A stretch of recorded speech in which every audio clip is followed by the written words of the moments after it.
Welcome to Lydie's Book Club podcast, where English learners fall in love with reading.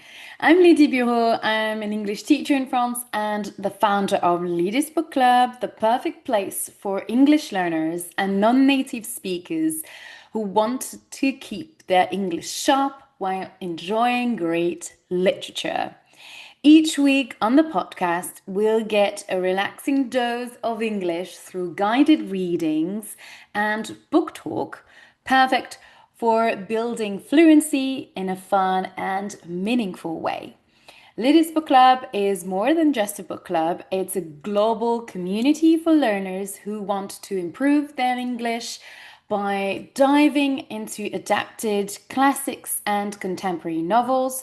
We focus especially on works by female authors, and every 2 months we explore a new book, chosen with care and adapted to your level, from upper intermediate B2 to advanced C1. Our current book pick for May-June 2025 is Middlemarch by George Eliot, one of the most powerful novels of the 19th century. And don't worry, we are using this B2 level adaptation from Macmillan Readers, so it's fully accessible for learners, sorry. So if you're new to the story or the author, check out episode 32 of the podcast on Spotify or here on YouTube. I'll introduce you to George Eliot and explain why Middlemarch is a must read. So today we are reading chapters 5 to 8 together. And if you'd like to join the next session, live session on Zoom, just subscribe to the book club via the link in the description. You'll be able to follow the story more easily, improve your comprehension, and ask me any question live. Plus, make sure you don't miss the online discussion workshop this Saturday on the 31st of May. We're hosting our second group discussion on chapters 5 to 8, so the chapters that we're going to read today. It's your chance to speak English, build confidence, and connect with fellow book lovers from around the world. So if you're ready to join us, just click in the link in the description. Click the link in the description to subscribe and become part of a supportive, inspiring, and book-loving community that will help you read more, speak more, and enjoy English like never before. Right, so let's get started. I'm going to do a quick recap of chapters 1 to 4, the chapters that we've read last session. Yeah, it's been 2 weeks now. It's been a while. I was away for a work trip in Denmark because I'm also a teacher in a school here in France and in vocational school here in France. And we went there to prepare an Erasmus trip, a work experience trip in Denmark for our students this autumn. And we had a wonderful week, a lot of biking and exploring around the city. Well, the little towns, more like, because it was not in Copenhagen, but more in the countryside. And well, the teachers were so lovely and also very helpful. I had the chance to follow the lessons of an English teacher there and see how he provided how he approached the lesson and the teaching of different from different trades that are taught in the vocational school. So you're learning so much vocabulary around transport or what was it? Oh, about the warehouse and also traffic, yeah, around building works and stuff. So it was really enlightening, sorry, and it's always a good opportunity to reflect on your own teaching and see how you could use it, what things that you should improve in your teaching. You could improve, you don't have to, but it's a great way to share knowledge and improve your teaching, and also see that there were things that I hadn't thought about, and find ways to interest young learners, young teenagers to get interested in English. Yeah, or adults, because they're also adults. So it's a real challenge sometimes to get them into English, because people or young people don't necessarily see the benefits of learning English, especially if they're not very academic students. But yes, there is definitely a lot of benefits, because some of them might work for an international company, or might get the opportunity to travel or work with foreigners. And English is, well, the lingua franca, the language that we speak the most in the world. Well, the language of business and trade. So this is so important for our younger generation, and some know definitely the importance.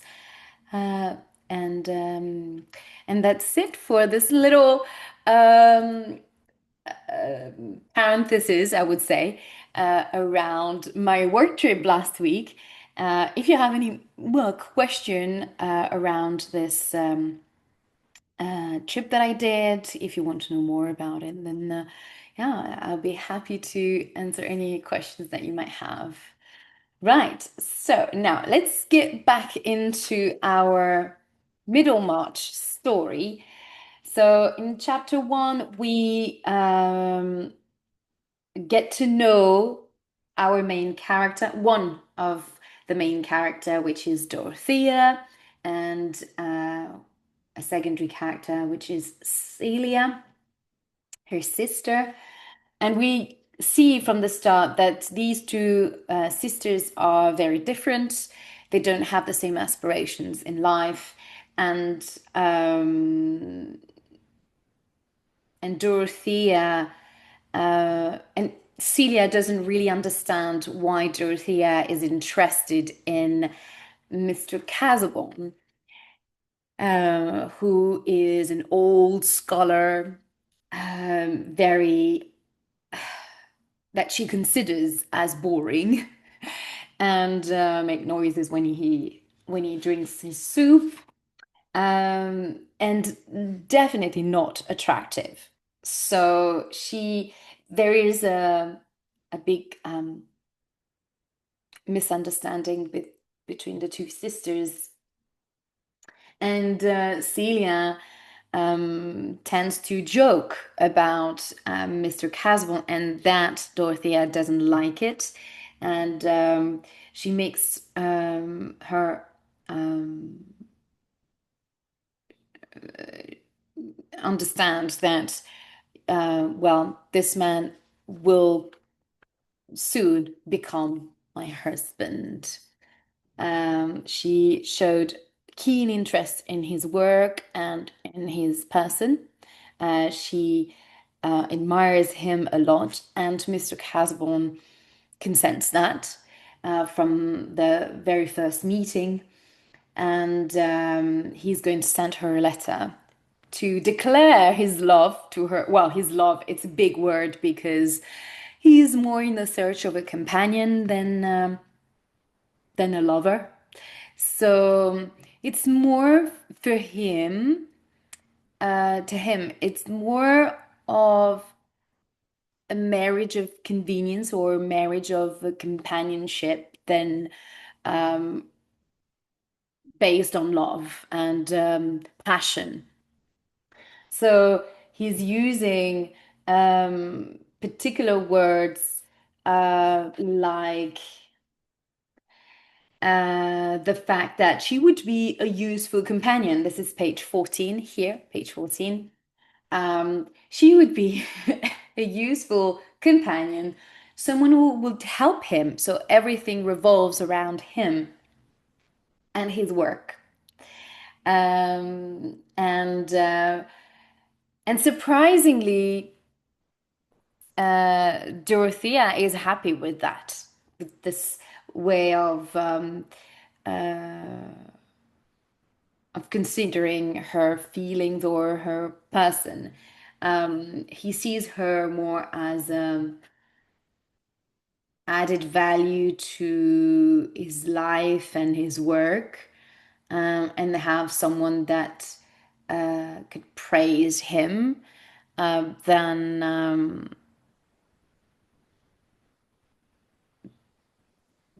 someone that with whom he could develop more feelings and share things. Because what Dorothea is expecting from what Dorothea is expecting from this union is really feeling helpful as well in his work, and being really invested. She's waiting for him to. She's expecting from him to integrate to integrating her into his work. This is what she's looking for, and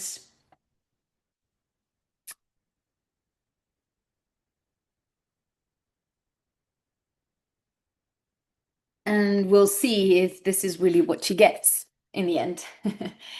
But for now, she's happy with this marriage.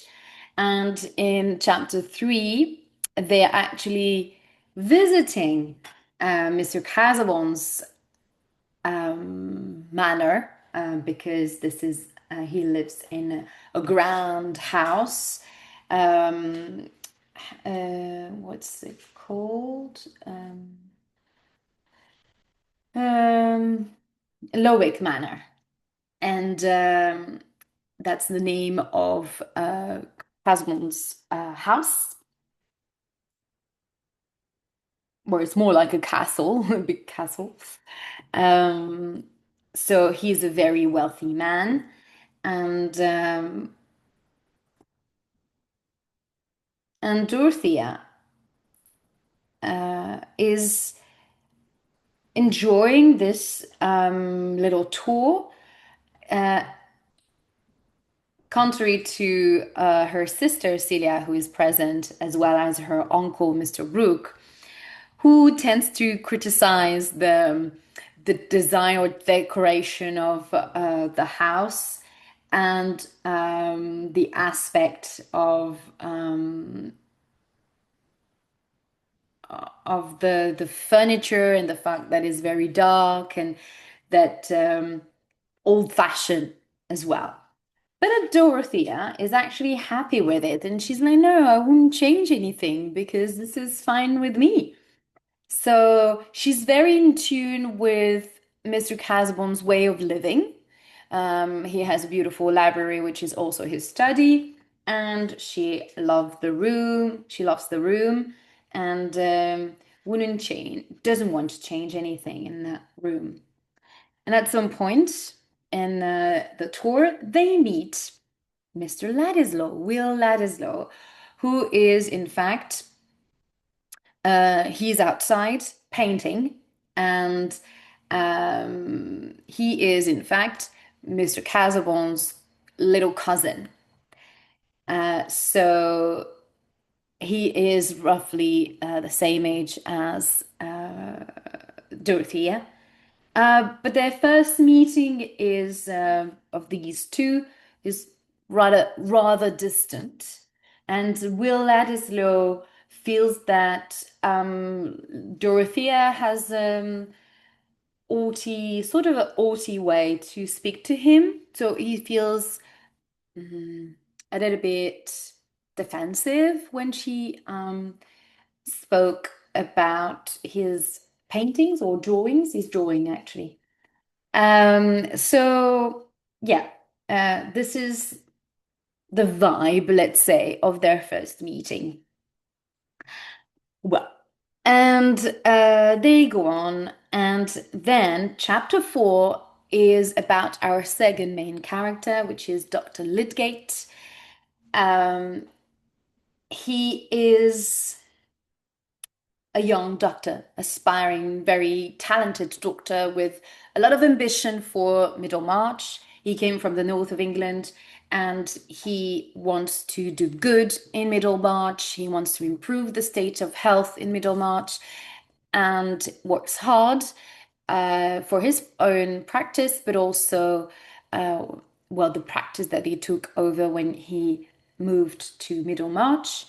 So he's new to the town, and he took over the practice of a retired doctor, and he has new ideas, and the villagers of Middlemarch are a little bit skeptical about him and suspicious about his new ways, modern ways of delivering medicine, and is also working hard in the for the new hospital that they are building. Yeah. So so his idea is to develop research in Middlemarch and make that town sort of a hub of new research and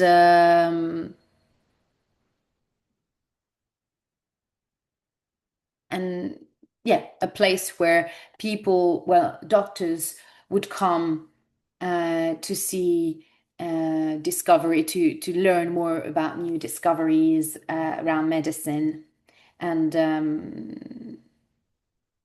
and get more knowledgeable um, around medicine and surgery, etc. Yeah. So this is what Lydgate is all about and where his aspiration lay. Um, and one day, a couple days later, after he arrived, he got invited at the Vincy's, a very rich, oh yeah, sort of very rich family, but doesn't come, but not coming from a noble background. The dad made his money by trade and by commerce as well.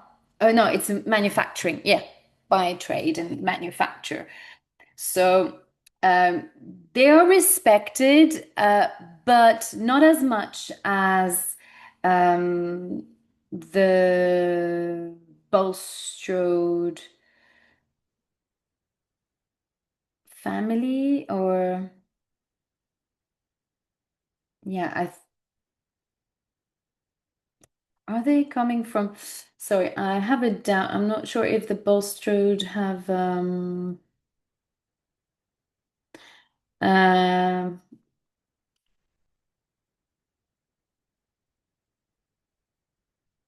anyway, but they're not as much as well regarded as the other families the from the town who come from a noble background. Um, and I think the Bulstrode have. married to Mr. Bolster, the rich banker. Yeah, who's more respected. Yeah, like the Bulstrode. Yeah, yeah. He's a banker, which is more respectable than being a tradesman, a self-made man who made his money from manufacture. Uh, Bank and law are more respectable in the eyes of society. Yeah. So that's yeah, and the Bulstrode and the Vincentys are related because Mr. Bulstrode married Mr. Vince's sister. So they're kind of linked also. Although Mr. Bulstrode doesn't really like Mr.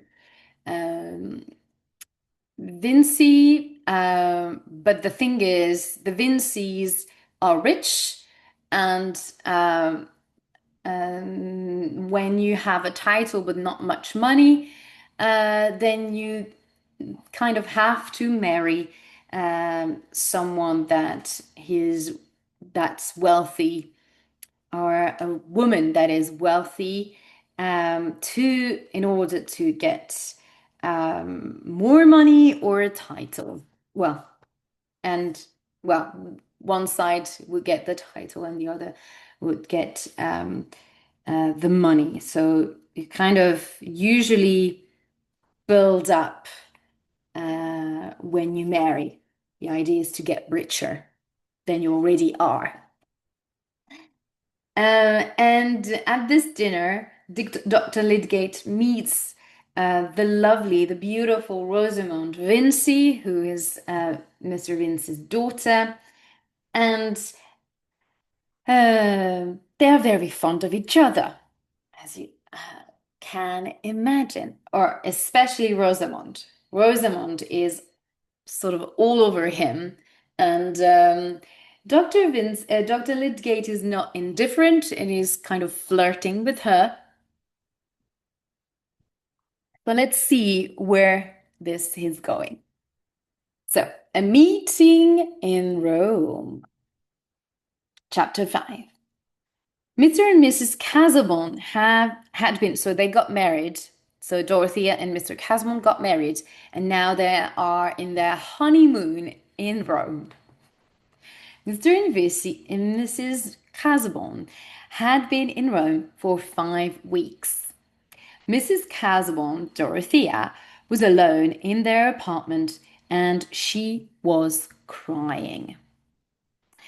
Why was Dorothea so unhappy that afternoon in Rome? She had not been forced into marriage. Indeed, several people had tried to stop her marrying Mr. Casaubon, but Dorothea had believed that she could help her husband finish his great work. So his great work is the writing of the key of all. So the title is The Keys to All Mythologies, but he hasn't started yet. He's still researching. She hoped that her dedication and youthful enthusiasm would play a part in her husband's final success. But that morning, she had learned the truth, and it had made her very unhappy. I hope that you are satisfied with your time here in Rome, Dorothea had said to her husband at breakfast. Well, yes, he answered slowly.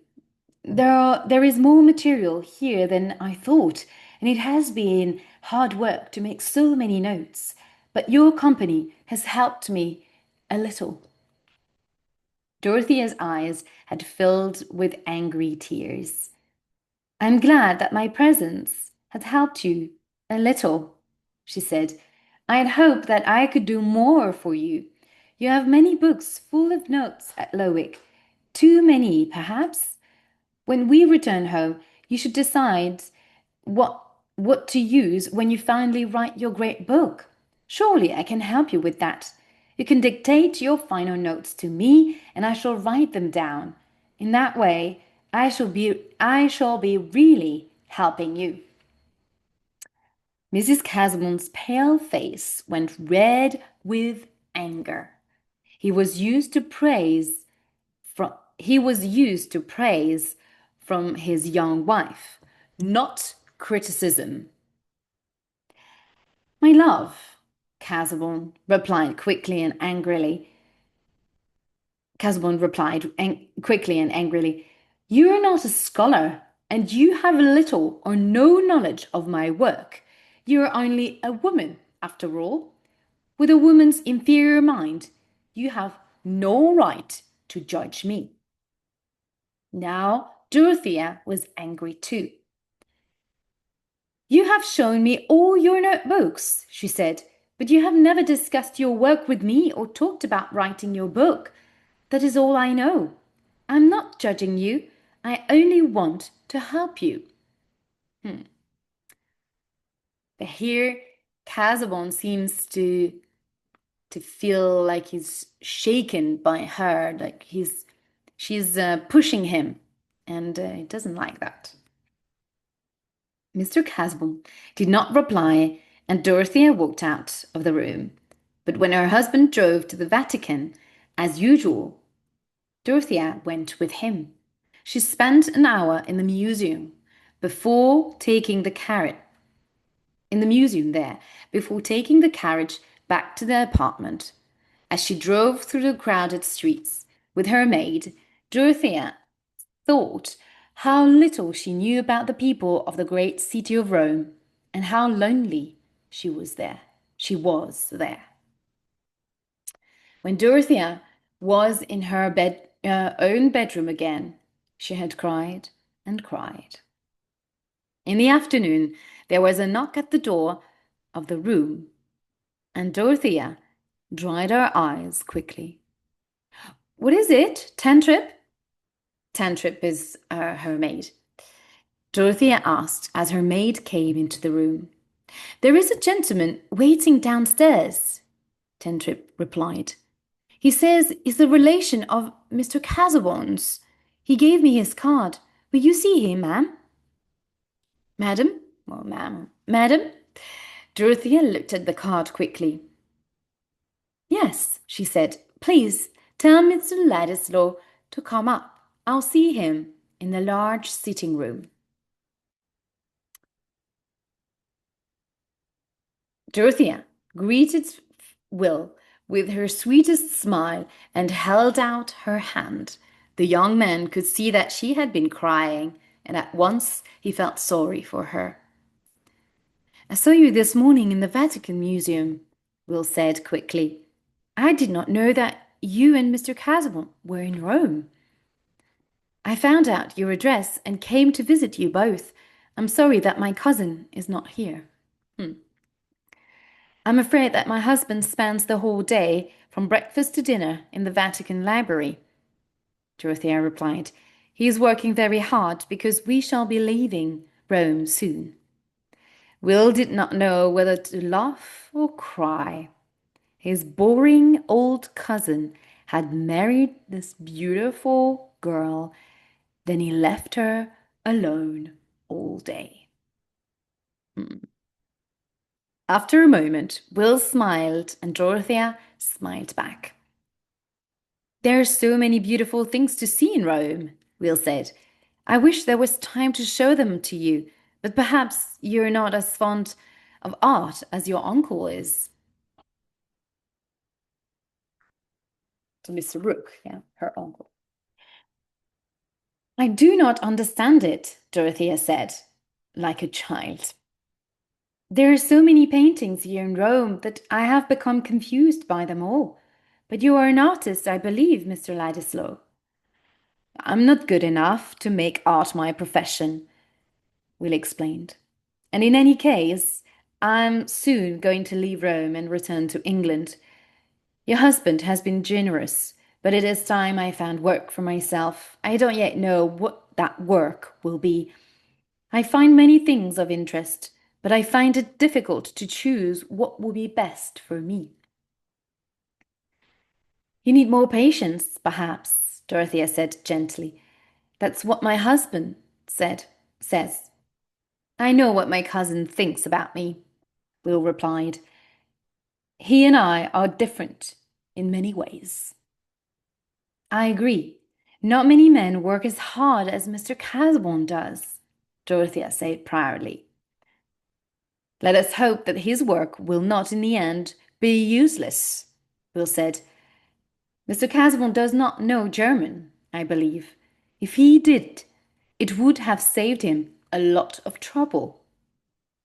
All the most modern work in his subject has been written by German scholars, and they have many new ideas that Mr. Casaubon knows nothing about. As she listened, Dorothea felt a strong fear that all her husband's work might have been a waste of time. Oh dear, Dorothea said sadly. I don't know German either. Why didn't I learn it when Celia and I were living in Switzerland? Then I could be of more use to my husband now. Will Ladislow was still thinking about Dorothea's words when Edward Casborn came into the room. The two men looked very different. One was old and grey, the other young, lively, and good-natured. Casborn bowed politely. He was not pleased to see his cousin alone with Dorothea. Will was quick to understand this, and he soon left. Casaubon sat down slowly and rested his head on his hand. You're tired, Dorothea said gently. I'm afraid I upset you this morning, and I'm sorry. I'm glad that you feel like that, my dear, Casaubon said. Then do you forgive me? Dorothea asked, sitting down beside her husband. Your sorrow is enough, he replied. I'm too tired to say any more now. Then I shall give you some good news. It's about your cousin, Will, Dorothea said. What is it, my love? Casaubon asked coldly. So when he would say my love or dear, meant that Casaubon was defensive and cold or distant, getting more distant. So here, what is it, my love? Casaubon asked coldly. Will has decided to stop traveling in Europe, Dorothea replied with a happy smile. He's going back to England to find work and settle down. He has been grateful for your generosity, of course, but he feels now that he must do without it. He said he would write to you. Oh, did he? Casaubon said with a pleasant smile. I wonder exactly what work he is thinking of, and who will pay him for doing it. I did my duty, that is all. I have no further interest in that young man, my dear. My dear, here. I do not want you to mention his name again. Edward Casaubon had very few strong feelings, but jealousy of his young cousin was one of them. And this jealousy, though Casaubon kept it hidden, was growing in his heart day by day.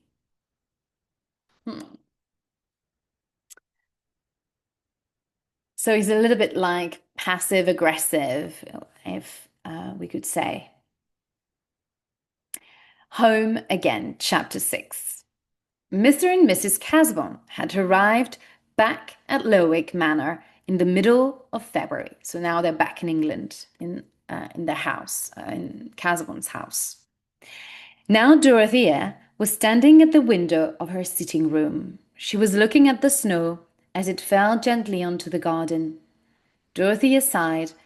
Then she turned to look at the room, and she remembered the first time that she had seen it. She had thought that it was a very pretty room. Nearly 3 months had passed since then, and now it looked a sad, lonely place.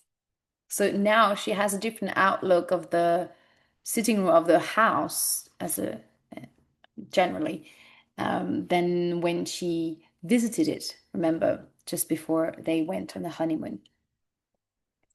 Then Dorothea So the little portrait of Will Ladislaw's grandmother and sighed again. The face was strong, but it was unhappy too. That poor woman's marriage was a mistake. Dorothea thought to herself sadly. Is my marriage a mistake too? I must speak to my husband again. I must tell him how much I want to help him. So basically, she wants to help him, but he doesn't let her. So you see, he throughout the whole honeymoon in Rome, he spent all his time at the library on his own doing his research, and he left Dorothea alone the whole time, the whole day almost. What is not here um, mentioned is just after Will Ladislaw's visit, he actually offered to do a little tour of his German's painter friend. Um, German's painter? No, he's the German friend who is a painter. Sorry, and they visited his studio, and they did actually a little tour of Rome, but more around art and paintings.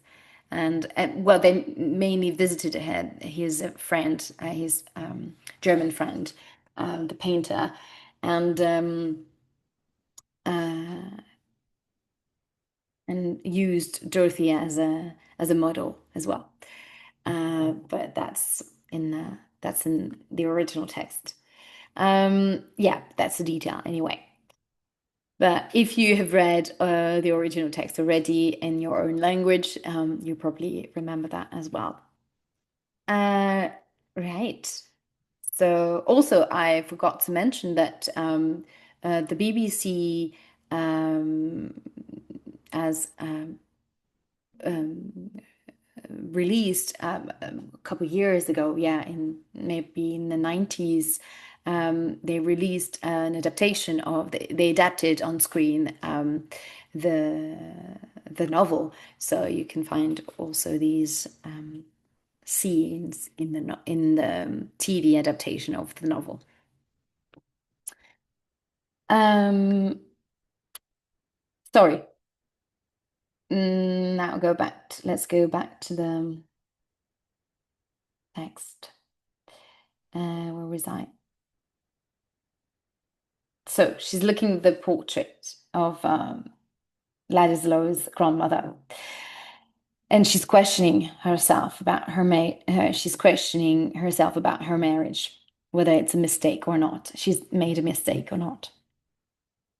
Dorothea hurried out of the room, but when she reached the top of the dark stairs, she saw Celia coming towards her, and she held out her arms to welcome her sister. Mr. Brooke was down in the hall talking to Mr. Casborn. Dorothea was delighted to see her pretty sister again. After Dorothea had greeted her uncle, the sisters went into Dorothea's room and sat down together by the fire. Tell me about Rome, Dorothea, dear, Celia said, holding her sister's hand in her own. What did you do there? Is it a nice place to go for a honeymoon? She added with a soft laugh. Dorothea looked surprised. I I don't think that would suit you, dear. But why do you ask? She said. Then she saw that Celia was blushing and smiling.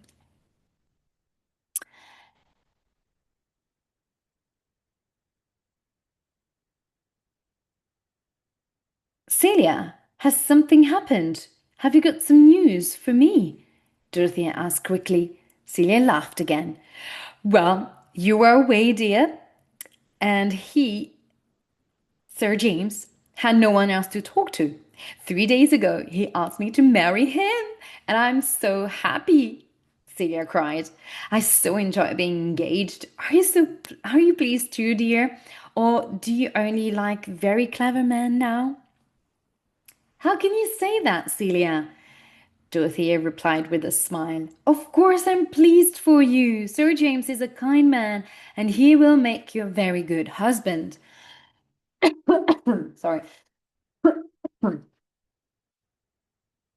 Oh. Cleverness is not always important.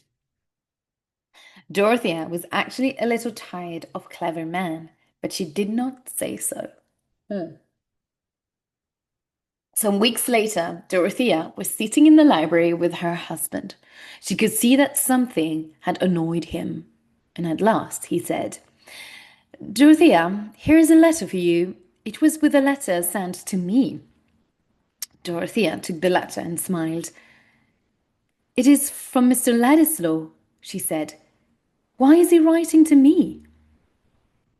I do not know, but in his letter to me, he suggests visiting Lowick Manor for a time. That will not be possible.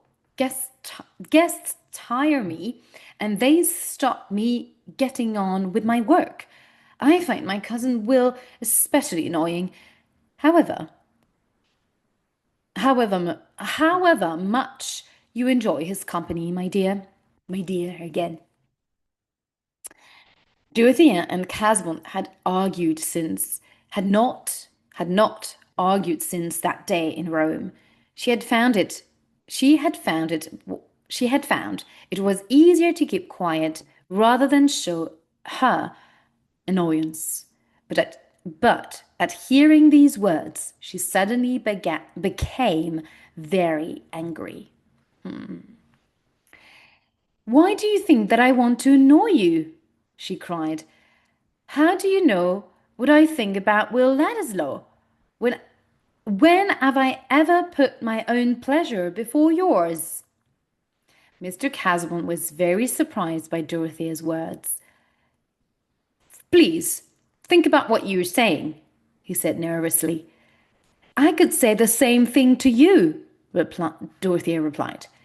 She waited, expecting her husband to apologize, but Mr. Casaubon, his voice shaking, said, I do not wish to hear any more about this. Arguments tire me. He tried to go on writing, but his hand was shaking so much that he could not hold his pen. Dorothea left both letters on her husband's desk and sat down at her own table. She worked calmly. Her hand did not shake. It was very steady as she copied the notes that Casaubon had given her the day before. She's helping him a little now. Finally. So here you have a lovely illustration. Here, well, lovely. What is happening is not so lovely, but here you've got Dorothea and here Casaubon, and I'll be curious to know what do you think is happening here in this scene? Her husband was standing now, so this I'm reading here this little annotation. He was holding on to his desk, unable to breathe, and his face was grey. They worked in silence for half an hour. Then a book fell to the floor with a loud noise. Dorothea looked up. Her husband was standing now. He was holding on to his desk, unable to breathe, and his face was grey. Dorothea ran towards him. Let me help you. Hold on to me, she said quietly. She rang the bell for a servant, and they helped Mr. Casaubon to a couch. Then Sir James Chatham, who was visiting Lowick with Celia, came through the open door. He immediately saw what was happening. Mr. Casaubon needs help, and he needs it quickly, Sir James said. We must send a servant to find Lydgate at once. He is the best doctor in Middlemarch. Dorothea looked at her husband, and he nodded. When the servant had left, Sir James went into the sitting room to tell Celia what had happened. Poor Dorothea, how terrible for her, Celia cried. I know that it is very sad and shocking that Mr. Casaubon is ill, But I have never liked him.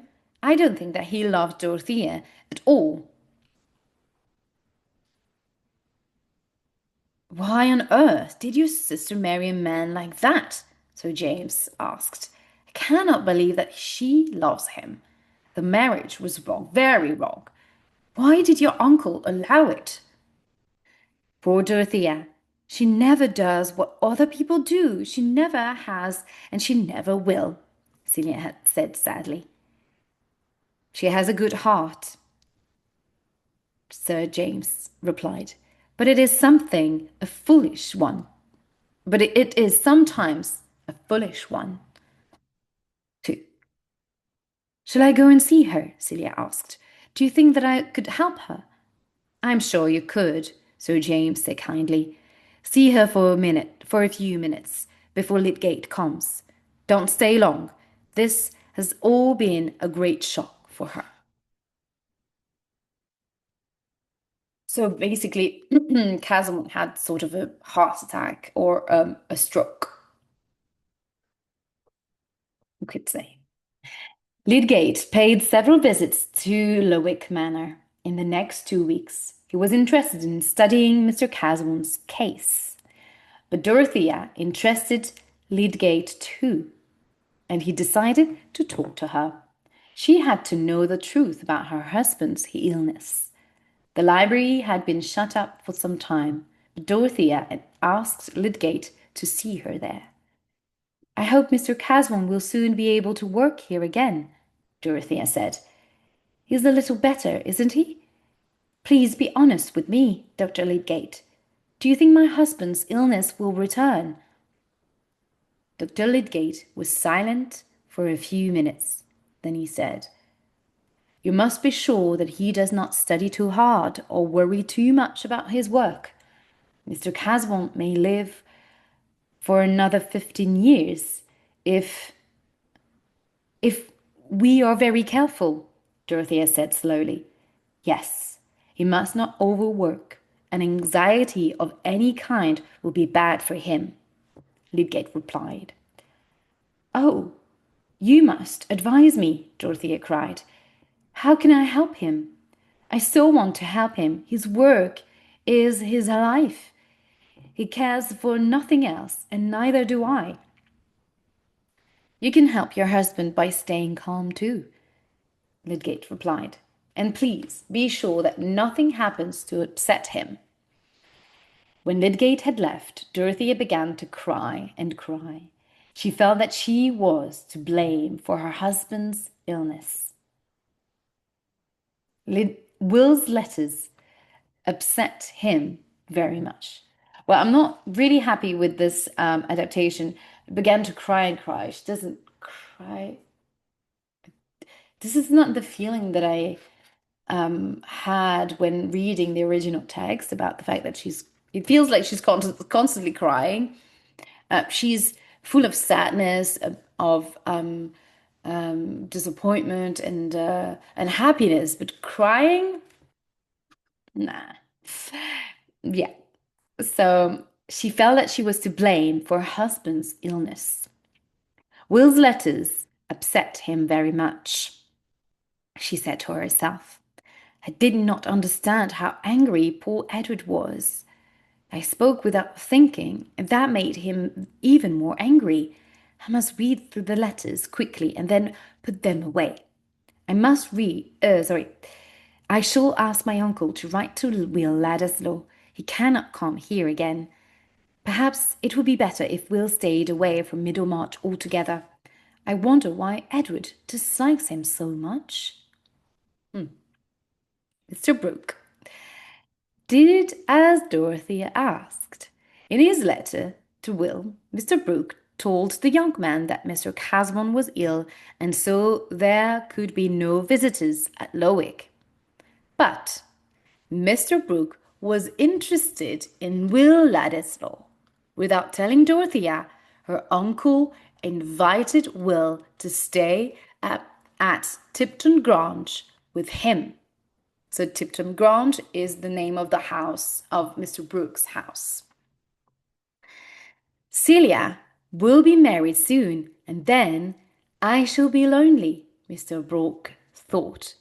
I enjoy talking to young Ladislaw. If I go into politics one day, Will Ladislaw could help me write speeches and so on. He's full of good ideas.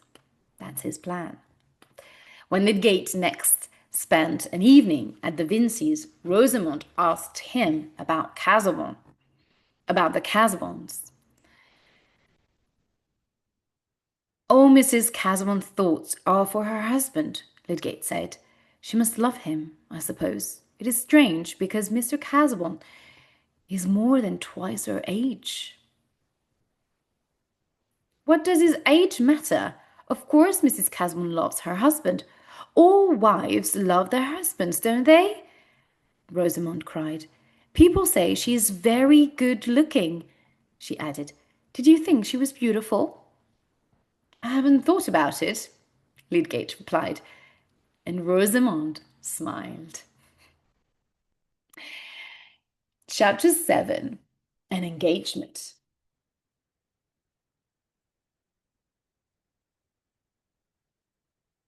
Fred and Vincey's uncle, Peter Featherstone, was now very ill. The two young people were sure that when Mr. Featherstone died, he would leave them a great deal of money in his will. The will is, like a testament. There's another word for testament. Mr. Lydgate was, well,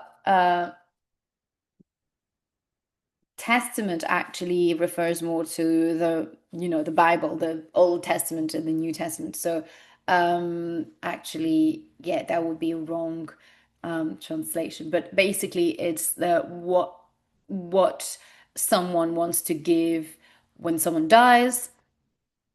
Uh, before that someone dies, he goes to his clerk or to his lawyer, and he asks, he writes a will stating, okay, this person will get this person will get that, etc. Especially when you're very wealthy and when you have a lot of land or money, then it's better to, and when you have children or not, it's good to live a will. It's much better. Mr. Lydgate was the old man's doctor now. Mr. Featherstone hated being ill, and he behaved very badly. It's terrible. He was rude and bad-tempered to everyone, even Mary Garth, who was very patient with him. Poor her. I hate the way that my uncle speaks to you, Fred Vincey said to Mary Garth one day. The old man treats you like a servant. Mary laughed, and her plain face looked almost pretty. I am his servant, she said. We must never forget that, Fred. I am here because I need the money to help my family. One day soon, I'll have more than enough money for both of us, Fred answered. Then my Mary will be a fine lady. He's very in love with her. But Mary shook her head. I'll never be a fine lady, but I hope that I'll always be your Mary, she said quietly. Money will never change me, and I hope it won't change you either, Fred. But don't be too sure that you know what Mr. Featherstone has decided. No one knows what his plans are. Meanwhile, Rosamond went on making plans for her own future. Everyone in Middlemarch agreed that Rosamond Vincey was sweet and charming. She had always been spoiled, and she was used to getting her own way in everything. Many men in Middlemarch had fallen in love with her, and she was used to turning her offers down, their offers down. Now, the beautiful young girl had made up her mind to marry Tertius Lydgate, and she could not believe that he would refuse her. The people of Middlemarch soon began to gossip about the amount of time that Rosamond and the doctor were spending together. Mrs. Bulstrode decided to speak to Rosamond about it. "I'm your aunt, your father's sister, and yet have not been told the news," she said to her niece one day. "What news, aunt?" Rosamond asked quietly. "The news about your engagement, of course," Mrs. Bulstrode replied. "Your engagement to young Dr. Lydgate." Rosamond blushed deeply, and she turned her head away. "I am not engaged, aunt," she said quietly. "Well, everyone in Middlemarch thinks you are," Mrs. Bulstrode exclaimed. "I don't care what Middlemarch thinks," Rosamond replied with a smile. But she was secretly rather pleased that people had been talking about her. "Oh, you should care, my dear," Mrs. Bulstrode said. "Dr. Lydgate is very clever, but is not a rich man, and your father has no money to give you. You could never be happy if you were married to a poor man." "Mr. Lydgate is not a poor man, aunt," Rosamond replied. "He comes from a very good family. His uncle is a baronet who lives in a big house in the north of England. He has plenty of money." "Dr. Lydgate's family may be rich, but he is poor. He told me so himself," Mrs. Bolster said. "Has he asked you to marry him?" "I would rather not answer that," Rosamond said quietly. She had not questioned Lydgate's feelings for her before now, and she did not like being unable to say yes. When she got home, Mrs. Bulstrode spoke to her husband. "Now that Dr. Lydgate is helping you with the new hospital, you see him nearly every day," she said. "You must ask that young man if he is planning to marry Rosamond. Then I will speak to him myself." Lydgate's answer was quite clear. He told Mr. Bulstrode that he had no intention of marrying at the present time. Mrs. Bulstrode soon found an opportunity to speak to the young doctor herself. "Young people have to be so careful these days," she said with a smile. "Girls, especially pretty ones, must think of the future," she went on. "Every girl owes it to her family and to herself to make a good marriage. To marry a poor man is always a great mistake." "Of course," Lydgate answered in some surprise. "A poor man who was honest would never think of marriage, but that does not stop someone like me from talking to pretty girls. I cannot believe that they will all fall in love with me," he added. "Do not be so sure, Mr. Lydgate," Mrs. Bulstrode replied. Lydgate understood the warning. He realized that he had been seeing too much of Rosamond Vincy and that people in Middlemarch were gossiping about them. "I will not go to the Vincys again unless I have business with Mr. Vincy," the young man said to himself. "I'm sure that Rosamond will understand. We enjoy each other's company, but we're only friends after all." 10 days went by, and during that time Dr. Lydgate stayed away from the Vincys' house. Rosamond became very unhappy. She had been dreaming of marriage to Lydgate for the last 6 months, and she could not believe that he had forgotten her so soon. On the 11th day, there was a change in Peter Featherstone's health.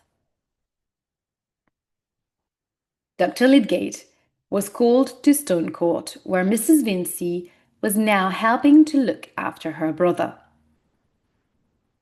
"Please tell my husband the sad news about Mr. Featherstone," she said to the doctor as he was leaving. "Of course," he replied. "I shall go to the house and leave the message with Rosamond. It will be pleasant to see her again just for a moment." Lydgate thought to himself as he rode his horse back into Middlemarch. When Lydgate came into the room, Rosamond blushed deeply. The doctor gave her his message quickly and then sat there in silence. Rosamond was sewing and she did not raise her eyes from her embroidery. At last, Lydgate stood up. He moved so suddenly that Rosamond dropped her embroidery as she stood up too. Lydgate picked it up quickly and held it out to her. As he looked at Rosamond, he saw the tears which were falling from her large blue eyes and running down her pale face. "What's the matter? Something has upset you. What is it?" Lydgate cried. Then he put his arms around her and kissed her gently. When he left the house half an hour later, Lydgate found that somehow he had become engaged to the beautiful Rosamond. He called again later that evening to speak to her father. Mr. Vincey was sure that old Mr. Featherstone would soon be dead and that he would leave the family enough money to allow Rosamond to marry a handsome young doctor. So her father agreed to the engagement, and everything was settled in very few words. So in the end, in the space of a few minutes, he got himself engaged with Rosamond. Although he didn't want to get married. So a funeral, but here it's more a marriage of love because they actually love each other. A funeral and a will. Chapter 8. Now, this is our last chapter of the day. Old Peter Featherstone died. Old Peter Featherstone died. This is it. As everyone had expected, and he was buried on a morning in May. The old man had been related to many Middlemarch families, and the churchyards at Lowick was full of the people who had come to the old man's funeral. Everyone was dressed in black, and many were crying. Dorothea and the Chathams. Celia was now married to Sir James, watched from an upper window of Lowick Manor. Dorothea looked down at the people in Middlemarch and sighed. They were almost as far away from her own little world as the people of Rome had been. It's so strange. It is so strange, Dorothea said to her sister. We live so near these tradesmen and farming people, but we never speak to them. I visit the poor villagers in their cottages nearly every day, but I don't know the people of Middlemarch at all. They all look so unhappy in their black clothes. Celia replied. They are making me feel sad too. At that moment, her uncle, Mr. Brooke, came into the room. Casaubon is back in the library, my dear, he said to Dorothea. He should not be working at his books so soon. I told him to come up here and join us. Ah, here he is. Have some news, some good news, my dear. Dorothea watched her husband enter and sit down quietly at the back of the room. At that moment, Celia gave a cry of surprise. I can see Mr. Ladislaw down there, she said. You did not tell me that he had come back, Dorothea. Dorothea went very pale. But I didn't. Where? She began looking at her husband. Mr. Brooke smiled happily.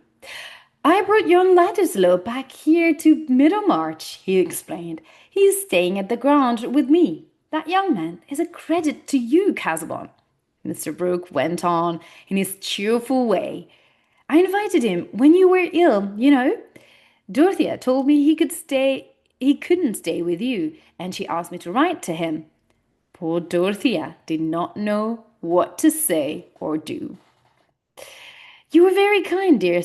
Oh, you are very kind, dear sir, Mr. Casaubon said coldly. Dear sir, I am sure that my young cousin is more grateful to you. I knew that you would be pleased, Mr. Brooke replied. I'll go and fetch him up now. The day after the funeral, the members of Peter Featherstone's family came together at Stone Court to hear the lawyer read the old man's will. Most of them, Stone Court is Featherstone's house, yeah. Most of them lived in Middlemarch, but some of them had come from other towns and villages nearby. Everyone had hoped that Mr. Featherstone would leave them some money, but nearly everyone in the room was disappointed. Fred Vincy, who had thought that he was his uncle's heir, was not left anything at all. His mother, Mrs. Vincy, was given £100, and Rosamond was left the same amount. The heir to Mr. Featherstone's land and property is Mr. Joshua Rigg. The lawyer said, Mr. Joshua Rigg, the lawyer said in a clear voice. He will be living here at Stone Court, and he will take the name of Featherstone. A thin young man coughed and stepped forward. There was a smile on his face, but he did not look surprised. Everyone in the room turned to look at him. Why did Peter Featherstone leave all his money to this stranger? Everyone asked themselves. Who is he? Why didn't we know about him? The young man spoke to no one but the lawyer, but the people of Middlemarch soon found out who Joshua Rigg Featherstone was. He was Peter Featherstone's only son, and the old man had kept him a secret from everyone.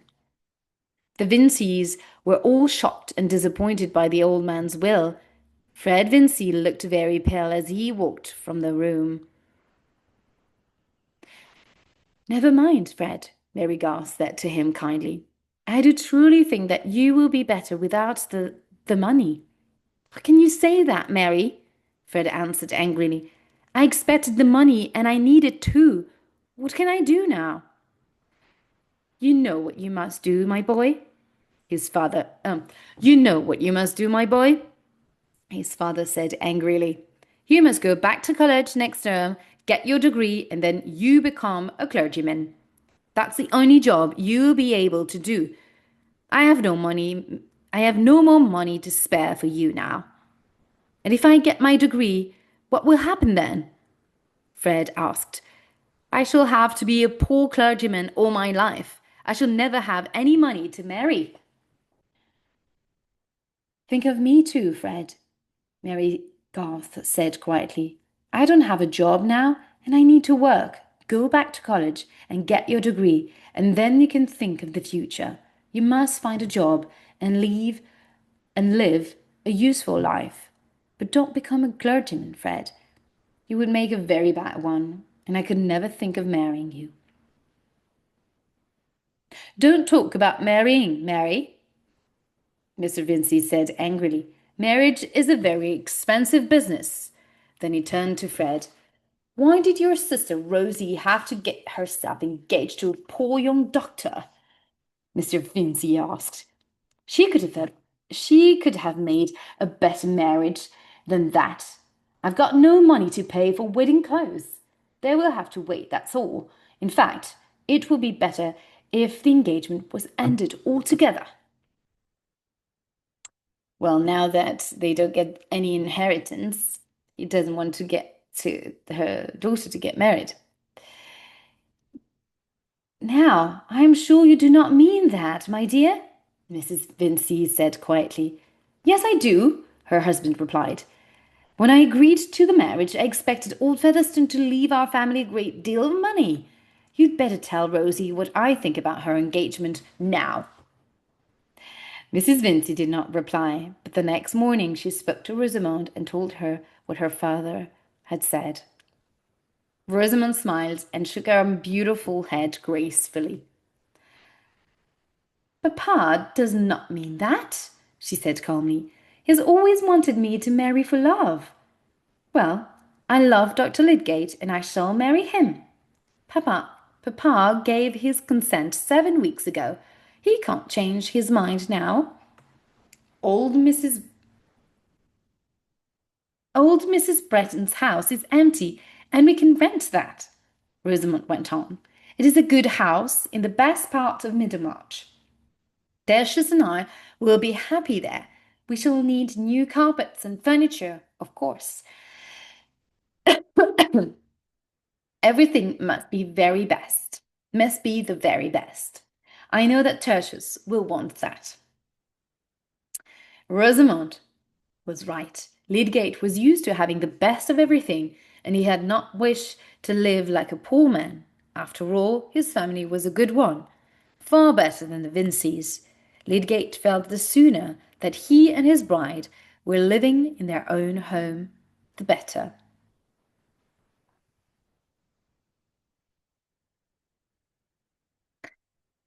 One evening, a week or two later, Lydgate went to the Vinceys' house and found Rosamond there alone. My dearest, you have been crying, he said gently. Something has upset you. What is the matter? Please tell me. Rosamond sighed deeply. Papa has been so bad-tempered recently, she said sadly. This morning he had an argument with Fred.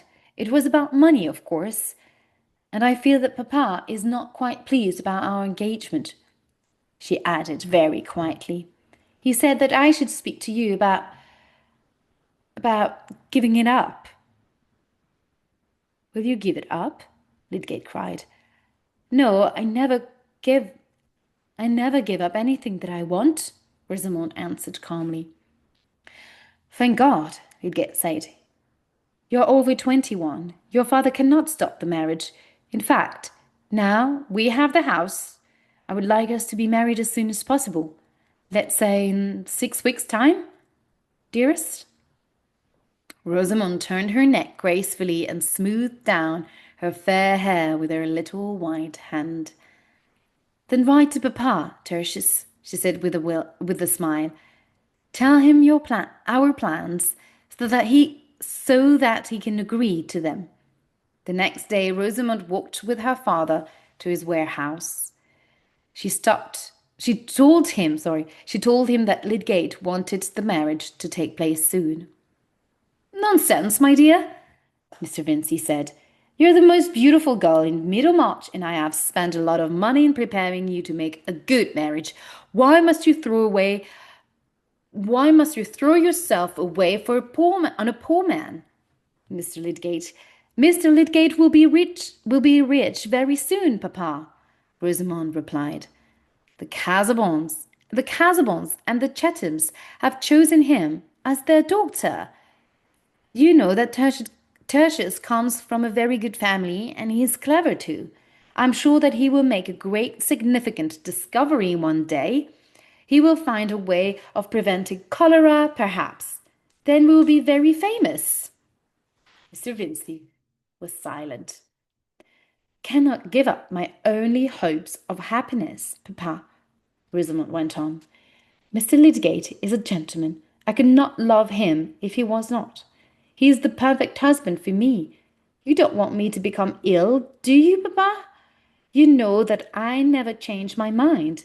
I'll be very ill if you try to stop my marriage to Tertius Lydgate. It's very persuasive. Well, child, tell him to write to me and I'll give him an answer, Mr. Vincey said at last, and his daughter smiled. In his answer, Mr. Vincey asked Lydgate to insure his life to protect Rosamond's future, and Lydgate agreed. That satisfied Mr. Vincey, and the preparations for the marriage went on. I think that you should write to your uncle, Sir Godwin, Rosamond said to Lydgate one day. Tell him that we will visit him on our honeymoon, and perhaps he will give you some money. Mrs. Vincey added cheerfully. A baronet could easily spare you £2,000, I'm sure. Lydgate said nothing, but he looked unhappy. Rosamond was angry with her mother, and the girl decided that persuading Tertius to leave Middlemarch in a year or two would be a very good idea. We would both be happier in London, Rosamond said to herself. Tertius would soon become famous if we were living there, and we would be meeting people from the very best society. But Rosamond did not talk to Lydgate about this idea. So this is the end of chapter 8. And we can clearly see how Rosamond here is very ca calculative or not manipulative in a way, but she has her own vision for the both of them, for the future, and well, Lydgate doesn't seem to align with her in that sense. So that's it for today. And here, this is just the reading and a little bit of comments from my part. But if you would wish to discuss more about these chapters, then I really hope that you will be joining us for a book talk this Saturday. I will so looking forward to meeting you. And in the meantime, I will see you next week, next Tuesday on the 20, no, not the 20th. We're going to be in June now. On the 4th of June, on Wednesday, 4th of June at 11 a.m. Central European Time as well, for a new guided reading of the chapters 9 to 12. And make sure that you subscribe to the book club to join us and have a chat about Middlemarch. Bye.